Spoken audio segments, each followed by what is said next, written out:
కొంతమంది మాత్రం కర్ణాటక తమిళనాడు పోయి అఘోర పూజలు చేసిరు.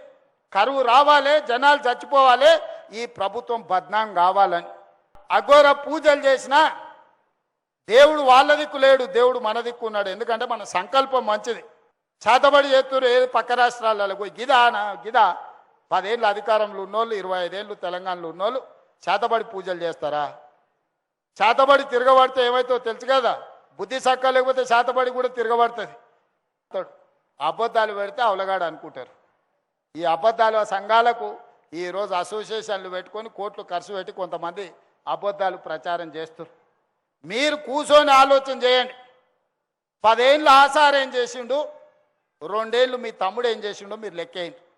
ఆయన ఇచ్చింది ఏదన్నా ఆపినా, ఆయన ఇచ్చింది ఏదన్నా గుంజుకున్నానా, ఆయన ఏదన్నా సంపాదించాడో పెడితే నేను తీసుకుపోయాను నన్ను తాకట్టు పెట్టినా, ఒక్కసారి ఆలోచన చేయండి.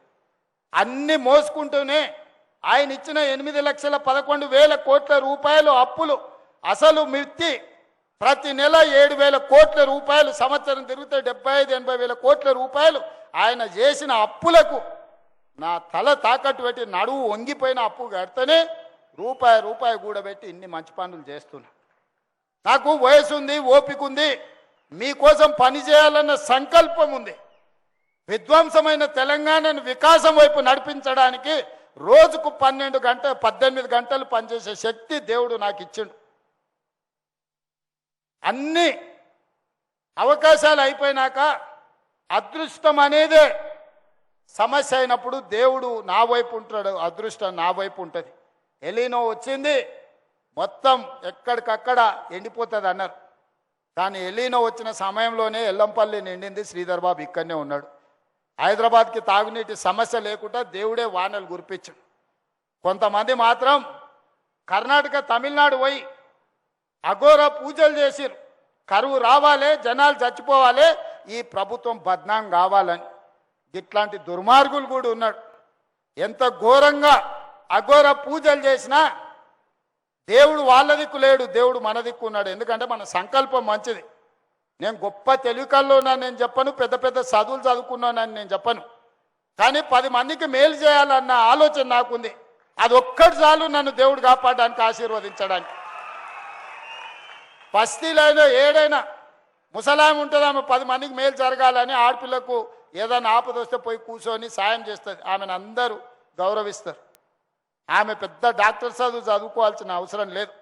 హాస్పిటల్కి ఓనేళ్ళు పేదోళ్ళు కూడా కాన్పు ఉంటే ఒక పెద్ద మనిషి వచ్చి కూర్చొని సాయం చేస్తే వాళ్ళు జీవితకాలం గుర్తుపెట్టుకుంటారు. చిత్తశుద్ధి కావాలి, మంచి బుద్ధి కావాలి, మంచి ఆలోచన కావాలి. అందుకే ఇవాళ ఎక్కడ కూడా గతం నేను ఇన్నిసార్లు వచ్చినా, నిన్నమన్నే కుక్కట్పల్లి గతంలో ఎన్నిసార్లు చూసారు ముఖ్యమంత్రిని టీవీలో తప్ప ఎప్పుడైనా మనిషిని చూసిరా? మరి నేను మీ పక్కనే ఉంటే మీలాకనే ఉంటే మీతోనే మాట్లాడితే ఏడికి పోయినా అక్క నేను మీ మధ్యలోనే తిరుగుతున్నా కదా. అందుకే అక్క ఎవరు ఎన్ని చెప్పినా సంసారం నడిపేది మీరు, మీకు తెలుసు సాధక బాధక లేదో. ఇల్లు అలకాలన్నా కూడా ఒకసారి కాదు, ఇల్లు అలికినాక పండుగ చేద్దాం అంటే కూడా ఒకసారి ఉండదు. పైసలుండి పోతే కూడా కిరాణం కొట్టోడు బంద్ చేసుకోకపోతే మనం పాయసం చేయడానికి బెల్లం కొందామంటే వాడు దొరకడు. ఒకసారి అన్ని ఉన్నా కూడా ఒక్కోసారి అల్లు నోట్ల శని ఉన్నది అన్నట్టు ఉంటుంది. కేసీఆర్ పరిస్థితి కదే.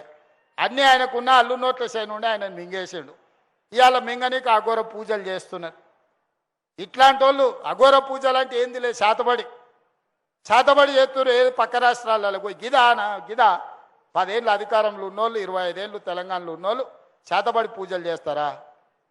చేతబడి తిరగబడితే ఏమైతుందో తెలుసు కదా. బుద్ధి సక్క లేకపోతే చేతబడి కూడా తిరగబడుతుంది.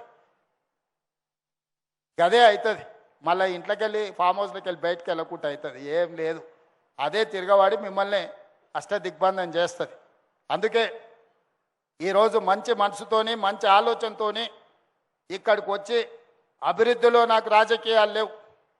ఎన్నికలు వచ్చినప్పుడు ఎన్నికలు చేసుకుందాం, ఇప్పుడు అభివృద్ధి చేసుకుందాం, పనులు చేసుకుందాం. మీరందరూ సహకరించండి. అద్భుతమైన తెలంగాణను, హైదరాబాదు నగరాన్ని అభివృద్ధి చేసుకుందాం. మీ అందరి ఆశీర్వాదంతో ఈ ప్రభుత్వం ముందుకెళ్తుంది. ఒడిదుడుకులను ఎదుర్కొని అధిగమించి ఆర్థికంగా నిలదొక్కొని విధ్వంసమైన తెలంగాణను వికాసం వైపు నడిపించడానికి నాకు శక్తినివ్వండి, నన్ను ఆశీర్వదించండి. ఈ కుక్కట్పల్లి ప్రాంతమే నన్ను పార్లమెంటుకు పంపిస్తే తెలంగాణ ముఖ్యమంత్రిగా ఈరోజు మళ్ళీ వచ్చిన ఈనాడు ఆశీర్వదించండి. 10 ఏళ్ళు నిరంతరం మీకోసం, మీ ఇంటి పిల్లగాళ్ళ లెక్క నేను పనిచేస్తా, మీ అభివృద్ధి కోసం నేను నిలబడతా అని తెలియజేస్తూ మీ అందరి దగ్గర సెలవు తీసుకుంటున్నా. ధన్యవాదాలు మా అక్కలందరికీ ప్రత్యేకంగా.